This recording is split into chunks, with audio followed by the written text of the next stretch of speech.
had a second meeting regarding the HCR 80 that was just passed earlier this year, and it's relating to deaf patients having choices when it comes to interpreters, VRI. Hospitals have set up policies where they require patients to use VRI, but the community is kind of angry because they don't want to be restricted. They want to be able to have an in-person interpreter. So we want to give them choices, and we want to know their thoughts. So the meeting today, we had Dan Arabie, whose opinion we're going to... Hi, I'm Dan, and Jay is right. This is confusing. In my strong opinion, doctors everywhere need to understand more about the needs of people who are deaf and deafblind. To only have VRI as the option for communication is not effective. Deaf and deafblind people are Americans, which means they should enjoy equal freedom of choice. For example, we provide ramp access for people in wheelchairs because they can't access steps. But my needs, our communication needs for access, are not being heard. That is why I'm proposing and pushing for choice. I understand that doctors want the least expensive option, but choosing the cheaper option has the potential to negatively affect our health. When your option doesn't match our needs, communication is not effective. How can you help us live long and healthy lives, as you are charged to do, if we can't communicate effectively with us? Allow us to have input as to how we best communicate. That will help us communicate effectively and remain as healthy as possible.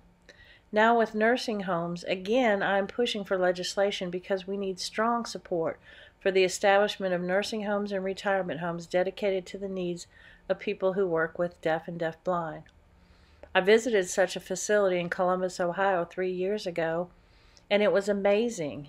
The atmosphere was so accessible because everyone signed. CNAs, social workers, the director, even food service personnel.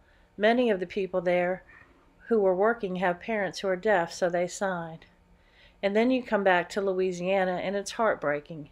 People are isolated in facilities. They're not given quality care because of communication barriers, and that's frustrating for staff, who then give better care to those who can hear because there is no communication barrier.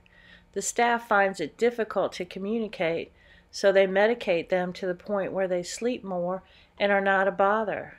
Sometimes their expressive language is perceived in a wrong way by the staff, and they get sent to a mental facility. This has happened many times, and comparing with those who can hear where there are no issues. It's time to stop, and that's why I feel like we need legislation to be passed to make sure this doesn't continue to happen. If you think about it, many of the patients who are deaf and deafblind grew up attending the deaf school. They're able to socialize and learn with their peers and communicate directly with teachers just as children who hear do. When they graduate, they go out into the world and they join deaf clubs and other social groups. Then they retire and they are put in a facility to face the end of their lives. Instead of enjoying the time and being happy in their twilight years, they are not happy. They get lost in the system. It should not be this way. I think it's going to take legislation to push the facilities that can group deaf and deafblind people together so they aren't isolated. And now we invite Jimmy Chavez-Moore, the president of the LDH, to say a few words. Okay, thanks. I'm going to keep this short. It was really a long meeting, but what stood out to me was when I asked the representative from the Louisiana Hospital Association, are you worried that you're going to be paying more than the cost of providing communication through VRI? And he said yes. I was taken aback because they look at money rather than our health. This should be the other way around. We have a lot of work to do all over. I hope that those are watching who can join us in pushing for change in the hospitals and medical interpreting. Wow. Money matters more than health. Do you agree with that? No, that's the law. It appears. That's not being done. It's not being done in a lot of cases, and when it is being done, it's not being done efficiently, it's not being done well.